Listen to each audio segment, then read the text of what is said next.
Hi Flat Earthers, this is Zack. First of all, before I start, I want to say something. I never wanted to make this video, but as I promised you many times, I just look for the truth.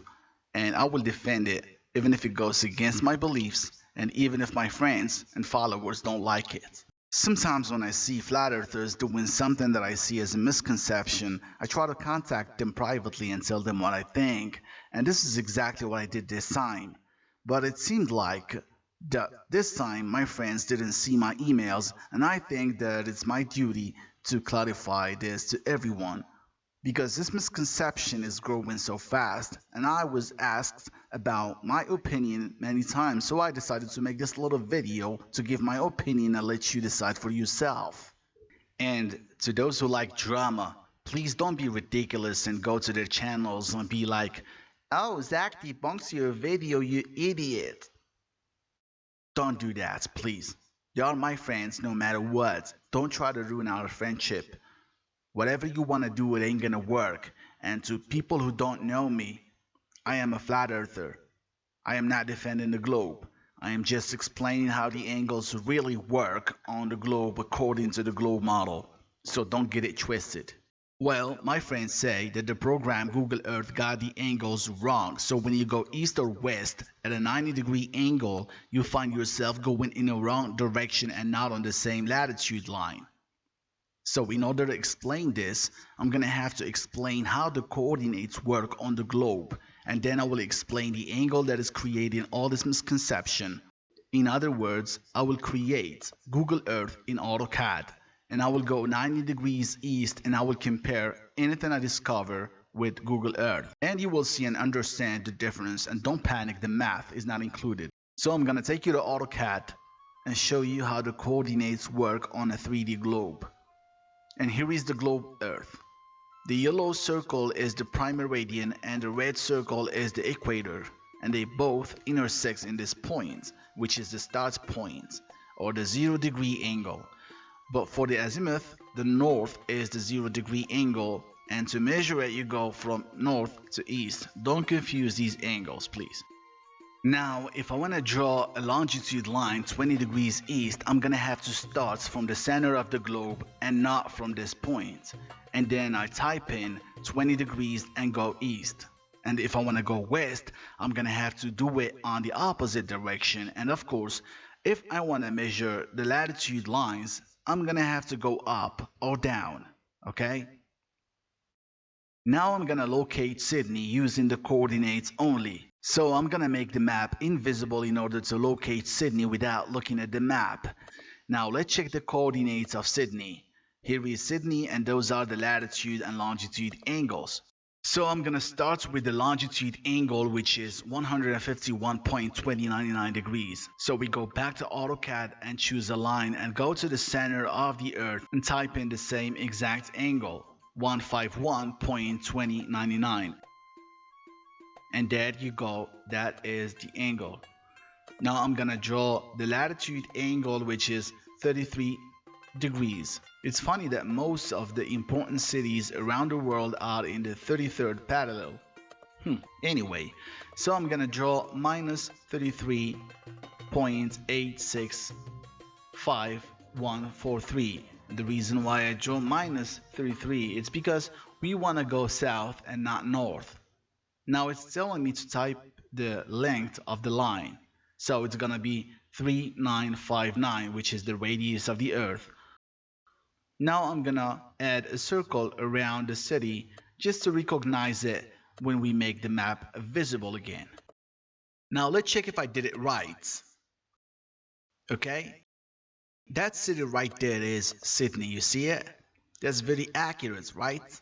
Now consider the circle right here as a compass, which the north is points into the geographic North Pole.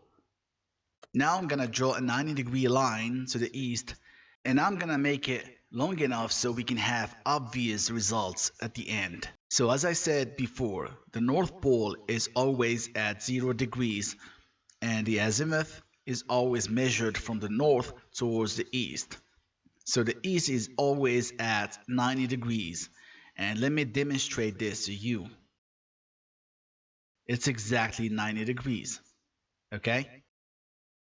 I know you're probably asking yourself why I'm doing this. Just be patient and focus, because if you don't, you will miss the point.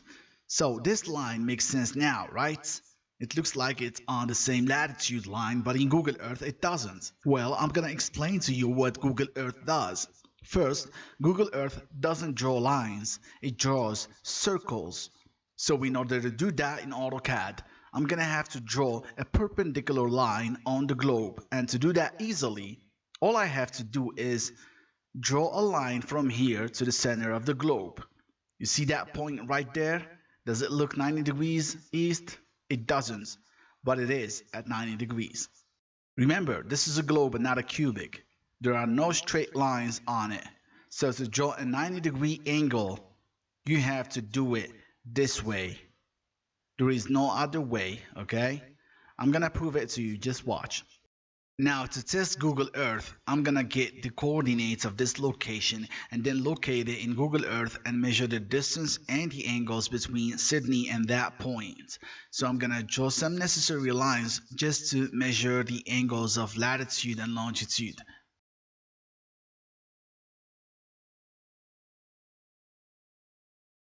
So here is the angle of longitude. It's 139.93 degrees west. Okay, remember the star's point is where the prime meridian and the equator intersect, and the angle of latitude is 13.61 south. This is how you get the coordinates of any point on the globe Earth. Now I'm gonna type these coordinates right here so I can copy them and paste them in Google Earth to locate that position, okay? 139.93 west, 13.61 south. Right click and copy. Now I'm gonna move to Google Earth and paste the location there. Now we wait. Now I'm gonna mark this location and name it location 1.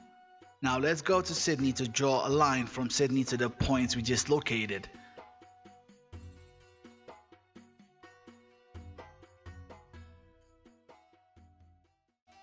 Well, this is the inner city and I'm not sure where to start from, but I'm just gonna start from any points around here. It shouldn't make a big difference.